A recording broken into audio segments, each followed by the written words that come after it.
Hello friends, आज की कहानी है मतलबी बहन। रश्मि एक गांव में अपने माता पिता के साथ रहती थी। रश्मि को एक दुपट्टा लेना था क्योंकि उसकी सभी सहेलियों के पास था। दुपट्टा लेने के चक्कर में रश्मि ने अपने पापा के 100 रुपये चुरा लिए। जब पिता को पैसे कम लगे तो उन्हें समझ आया कि पैसे बच्चों में से ही किसी ने चुराए हैं। रश्मि का एक भाई भी था जो उससे छोटा था। पिता ने दोनों को बुलाया और पूछा, पैसे किसने लिए हैं। रश्मि बात करने से कतरा रही थी, फिर भी उसने झूठ बोल दिया और उसके छोटे भाई ने भी मना कर दिया क्योंकि उसे तो पता ही नहीं था। जब दोनों ने मना कर दिया तो पिता ने कहा, अगर कोई भी सच नहीं बताएगा तो दोनों को ही सज़ा मिलेगी। रश्मि बड़ी थी और जैसे ही पिता ने रश्मि को चांटा मारने के लिए हाथ बढ़ाया तो रश्मि के भाई मोनू ने उनका हाथ रोक लिया और कहा, मैंने पैसे चुराए हैं। मोनू सिर्फ 9 साल का था और रश्मि 14 साल की थी। इस बात से रश्मि रात को सोच सोच कर सो नहीं पाई और एकदम से रोने लगी। मोनू ने अपनी बहन को चुप कराया और कहा, जो होना था सो हो गया, अब शांत रहो। अब समय बीता और दोनों बड़े हुए।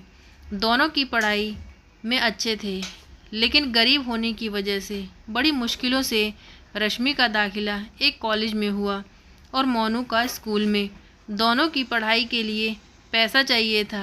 एक दिन माँ और पिता दोनों बात कर रहे थे कि हमारे दोनों बच्चे पढ़ाई में आगे हैं तो हमें दोनों को अच्छे से पढ़ाना चाहिए। माँ ने कहा कि जैसे तैसे स्कूल कॉलेज में दाखिला तो दिला दिया, लेकिन अब हर महीने का आने जाने का खर्चा और फीस का इंतज़ाम कैसे होगा। माँ रोने लगी, हम अपने बच्चों को ठीक से पढ़ा भी नहीं सकते। पिता ने माँ को कहा, चाहे मुझे दिन रात काम करना पड़े या भीख भी मांगनी पड़े, लेकिन मैं अपने बच्चों को ज़रूर पढ़ाऊँगा ताकि वो हमारी तरह गरीबी का शिकार न बने। माता पिता की बातें दोनों बच्चे सुन रहे थे। मोनू अपने माता पिता के पास गया और कहा, पिताजी, मैं पढ़ना नहीं चाहता, मेरा पढ़ाई में मन नहीं लगता और मैं बहुत किताबें पढ़ ली हैं। पिता को बहुत गुस्सा आ गया और कहा कि हमारी तरह ही गरीबी में मरना है क्या। मेरे से जितना बनेगा मैं उससे ज़्यादा करने की कोशिश करूँगा और पैसे लाऊँगा। तुम दोनों को पढ़ना है बस। मोनू सुबह होते ही झाड़ी मजदूरी करने के लिए मज़दूरों के साथ चौक पर चला गया और उसने वहाँ मज़दूरी करना शुरू कर दिया।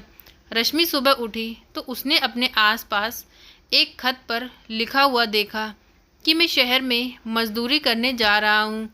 तुम अपने कॉलेज की पढ़ाई अच्छे से करना और मैं तुम्हें पैसे भेजता रहूँगा। खत पढ़ने के बाद रश्मि ज़ोर ज़ोर से रोने लगी और माता पिता भी मोनू के इस काम से बहुत भावुक होकर रोने लगे।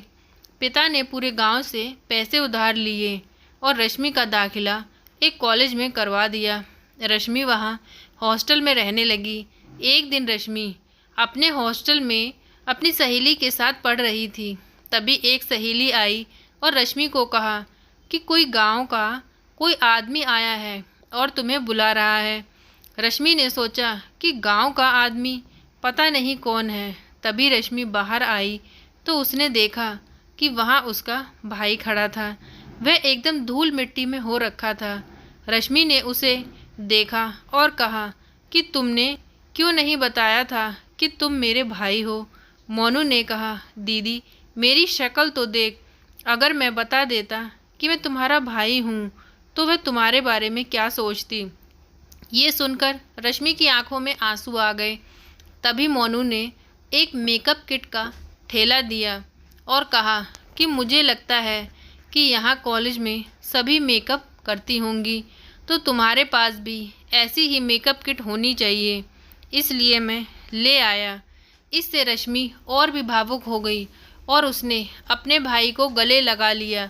धीरे धीरे समय बीता और अब रश्मि की शादी हो गई। रश्मि का पति भी एक अच्छा इंसान था। उसने रश्मि के माँ बाप को अपने यहाँ रहने के लिए कहा कि वह गांव में अकेले क्यों रहते हैं, हमारे साथ रह सकते हैं। लेकिन रश्मि के माता पिता ने मना कर दिया और मोनू ने भी कहा कि माता पिता का ख्याल मैं रख लूँगा। तुम अपने सास ससुर और जीजा जी का ध्यान रखो, किसी बात की चिंता मत करो। रश्मि का पति एक अच्छी नौकरी पर मैनेजर था। उसने मोनू को अपने यहाँ पर देख रेख के काम की नौकरी के लिए रखा कि वह यहाँ पर मज़दूरों से काम करवाए और देख रेख करे। लेकिन मोनू ने मना कर दिया और उसने कहा कि मैं वहाँ पर मज़दूरी करूँगा। मोनू ने वहाँ जाकर मज़दूरी करना शुरू कर दिया और एक दिन ऊपर कुछ तारों को ठीक कर रहा था, तभी उसे एक बिजली का झटका लगा और वह वहाँ से नीचे गिर गया। रश्मि का पति उसे अस्पताल ले गया और वहाँ उसका इलाज करवाया। मोनू के पैर में बहुत चोट आई थी, जिसकी वजह से उसके पैर पर प्लास्टर चढ़ गया। रश्मि अस्पताल आई और बड़बड़ाते हुए कहने लगी, इसे पता नहीं मजदूरी में क्या मज़ा आ रहा है, इतनी अच्छी नौकरी मिल रही थी। तभी मोनू ने कहा, दीदी मैं तो अनपढ़ हूँ और जीजा जी बहुत पढ़े लिखे हैं। अगर मैं उनकी वजह से ये नौकरी करता तो लोग क्या क्या कहते और जीजा जी का भी नाम खराब होता। ये सुनकर जीजा जी बहुत भावुक हो गए। कुछ समय बाद मोनू का पैर ठीक हो गया। अब मोनू भी शादी के लायक था। उसकी शादी गांव के एक किसान की लड़की से कर दी। जिस दिन शादी थी तब वह वहाँ उससे पूछ गया कि तुम सबसे ज़्यादा किसकी कदर करते हो और सबसे ज़्यादा किससे प्यार करते हो। मोनू ने बिना सोचे समझे कहा, मेरी दीदी रश्मि। और उसने अपनी बचपन की बातें बताते हुए कहा कि जब हम छोटे थे तो स्कूल जाने के लिए 2 घंटे तक पैदल चलते थे। एक बार जब सर्दियों में हम स्कूल से वापस आ रहे थे तो मुझे बहुत ठंड लग रही थी और मैं ठंड से काँप रहा था।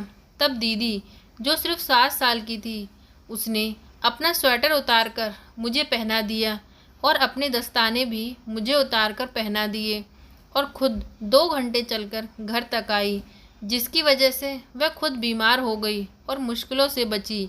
अगर वो ठंड मुझे लगती तो शायद मैं आज इस दुनिया में होता ही नहीं। ये घटना सुनने में बहुत छोटी है, लेकिन वो दिन मेरे अंदर घर कर गया और तब से मैंने ये फैसला किया कि मेरी वजह से दीदी को कोई भी परेशानी नहीं होगी और मैं उनके साथ हमेशा खड़ा रहूँगा। तो दोस्तों, बस इतनी सी थी ये कहानी। ये कहानी सुनकर अगर आपकी आंखें थोड़ी सी भी नम हुई हों तो कहानी को ज़रूर लाइक करें और प्लीज़ चैनल को सब्सक्राइब करें।